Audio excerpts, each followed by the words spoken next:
Welcome to Fierce Fit Feminine and Other F Words, a place where women come to learn how to improve their health, beauty, body language, and communication. I'm Christine Brunelli, and I'm your host, and today we are going to talk about grit. And it's not something we associate with femininity, but if we can be fierce, we can also have grit, can't we? And how does grit play into your success? Well, it plays into it a lot. Are you ready to dig in? Let's get started. Okay, my friend, this is a shorty episode, a really quick one, and a shot in the arm that I think you're going to need. I know there's a place and time for rest, but sometimes we quit because we just are losing steam. Don't quit. Don't quit. This is my message to you. Keep going. Baby steps forward if you have to, but don't give up. Don't give up writing that book that you want to write. Don't give up on that paper that you're trying to complete. Don't give up on a business idea that you're trying to develop. Don't give up. Not giving up is grit. That's part of grit.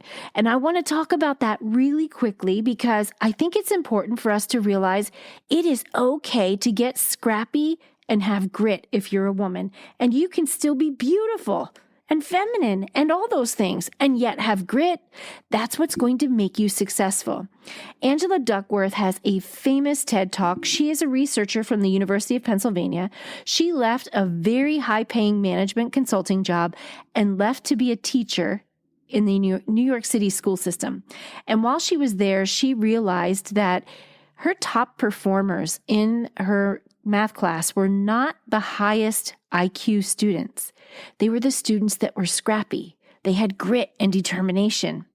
She suggests that grit is a strong predictor of success, and it is the ability to achieve your plans.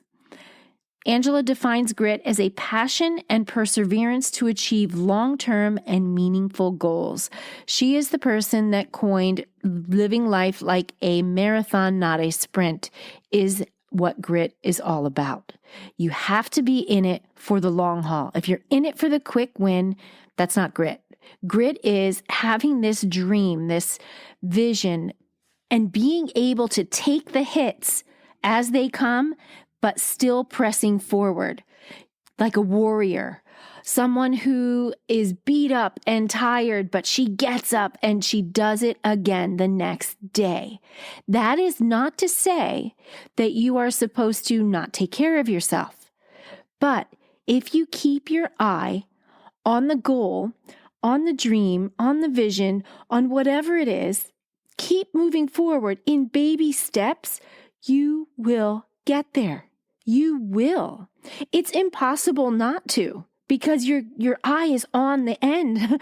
Your eye is on the prize. Your eye is at the goal line. You might not be the fastest person to get there, but you'll get there. Now, if your goal is to be the fastest or first person to get there, you might have to change your strategy. You might have to rethink how you're doing things so you can accelerate your success.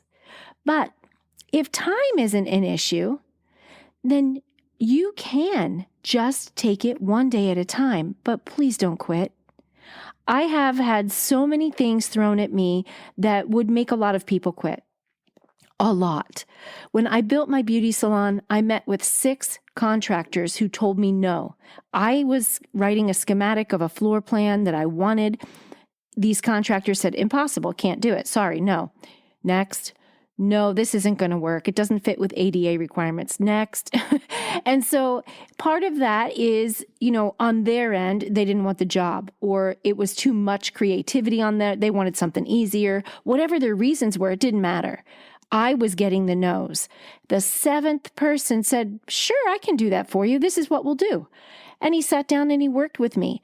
Had I quit after the 6th person, I wouldn't have built this beautiful place where women connected and felt like they had a place to go to just breathe and be around other feminine energy and talk about girl things. And it became a very special place of connection because I kept on pushing. I didn't take no for an answer. That's grit. Another good example of grit is when I think of high school athletics or college athletics. And I think about the kids that come from less fortunate situations, and then the kids that come from better situations.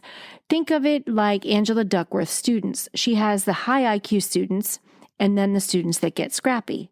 Well, in sports, we see the kids who have, the 2-parent family, the white picket fence, the 2 cars and a dog in the yard, and they play sports. And then we see the inner city kid who is not in that same family dynamic, who doesn't have always food on the table. It might be a microwave dinner or popcorn because single parent family, not home to make dinner. This is a reality. That kid plays football a little bit different than the one who has it easier at home. What is it? It's grit. Why is it? Because he knows that football could be his ticket out of the life that he's in. They play harder. Sometimes they play harder because they're angry and they're getting all their frustrations out on the field, but it pays off for a lot of those kids. I sat on football field sidelines for 13 years. I can tell you I've seen it over and over and over again. Kids with grit play different. They play to win. They will drag their tired, beaten body out and play a whole other play when they're just too exhausted to do it, and they'll perform. They'll show up. And part of that is because they have someone cheering them on. Sometimes when you're an entrepreneur like me, you don't always have someone in your ear, like once a week saying, come on, you got this, you can do this. It can feel lonely, and it can feel for you, if you don't have that, like, what am I doing this for? My family doesn't even know about it. Or why do I have this goal? Is it really that important in the scheme of things? Well, yeah, this was a dream of yours. This was a plan that you had. This is something you wanted. You're feeling knocked down and beat up from the world. That's normal. Don't quit. What's not normal is the woman who keeps going, the woman who keeps showing up for the dream, the woman who says, take that. I'm going to show up, and I'm going to show up better next time. Oh, that was my mistake. I'm going to fix it, and I'm going to do it better next time. Keep your eye on the prize. Keep your eye on the goal. Grit looks a lot like fierceness. I think fierceness gets a bad rap, and I've said this multiple times on this podcast. A fierce woman does not have to be ugly. A lot of men associate a fierce woman with a negative kind of connotation. I don't. I associate it with fierce grace. She's fierce because she goes for what she wants. She's fierce because she stands up for her values. She's fierce because she sets boundaries. She's fierce because she knows she's a woman with a plan and where she's headed. If you have a plan and you know where you want to go, you are going to get beat up from life. There is no doubt. Have you ever heard the story about Mary Kay? Mary Kay Cosmetics is a grit story. It is so good, and I want to share it with you. And we're going to end with this. Mary Kay Ash founded Mary Kay Cosmetics. Now, whether or not you've ever used the cosmetics doesn't matter. You know that this brand was something that was very popular when it started. You probably heard about the pink Cadillacs, the whole thing. Well, that came after World War II. Her story is her husband ran off with another woman and left her home with 3 kids, and she was good at sales, so she decided to get into some sales to help support these children. Always as a top performer, she was getting undervalued because she lived at a time where women weren't supposed to be making or selling more than men. So she quit that job in 1962. To give you some context, this was definitely when women were still fighting to make themselves known in the business world, and she began writing a guide for working women. She described her ideal company, and then she realized, I think I could start my own company, and I think I could create my own product. So now she's in her 40s, and she's found a second husband. She took all of her money and she put it into the production of a skincare product. This sounds a little bit like Jamie Kern-Lima, who I love. She is the founder of It Cosmetics. And if you have not read her book, Believe It, go get it. It is a page turner. You'll love it.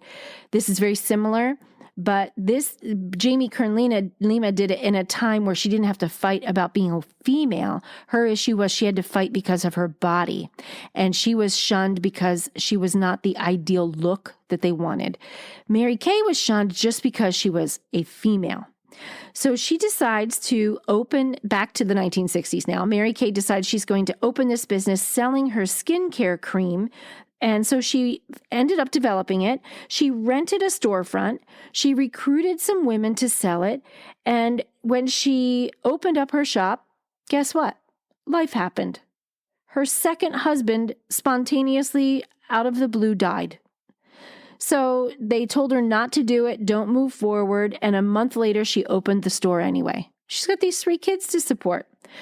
1 year after opening this store, remember, this is in the 1960s, have you ever heard of how much she made? Sales reached $800,000 in 1964. Her sales force, her team grew to 3,000. Today, it is still a private company. And it is doing like in the billions, 3.5 billion in sales in 2016 is some number that I read. Her first husband ran off with another woman. She goes out, gets a job to support her 3 kids, and she's not making the money that she should be because she's a female. Then she says, forget about it. I'm going to open my own business. She gets married, takes all of her savings, creates a product, opens a store. Right before she opens the store, second husband dies, and she crushes it anyway. This is grit, my friend. There are a lot of reasons that she should have quit, and she ended up being a billionaire because of it. You might not have a goal of being a billionaire. Your goal might be just some financial breathing space. Your goal might be a body change, like a health goal. This doesn't have to be tied to your career, but grit is the common theme. You have to be able to keep going, and you need someone in your corner saying, don't give up. So that's me today. I'm saying don't give up. Even if you don't get there in a month or in 6 months, you will get there if you keep your eye on the finish line. Go out there and go get them. Get your grit on, and I'll be back next week. See you then. Wait, don't go away. Really quick, if you are a female business owner or a female entrepreneur and you struggle with camera confidence, you feel camera shy, you hide behind your girlfriends when the camera comes out, I have something for you coming in September. If you're interested, get on the wait list. It is a course, a digital course with live coaching from me, 8 weeks long, where we help you go from camera shy to camera fly through health, beauty, styling, all of it. So you are going to look and feel fabulous. If you would like to get on the wait list, send me an email, info@ChristineBrunelli.com, or find me on social media by my name, Christine Brunelli, and send me a private message. I would love to have you on the wait list, and the early birds are going to get a discounted price and a lot of extra freebies. If you're interested, I'd love to have you get on that wait list soon. And if you have not subscribed, don't forget to hit subscribe to this podcast because it will support that course. Everyone else can still listen to it, but it definitely will support everyone going through the program. Okay, my friend, until next time, have a fierce, fit, feminine, and fabulous day.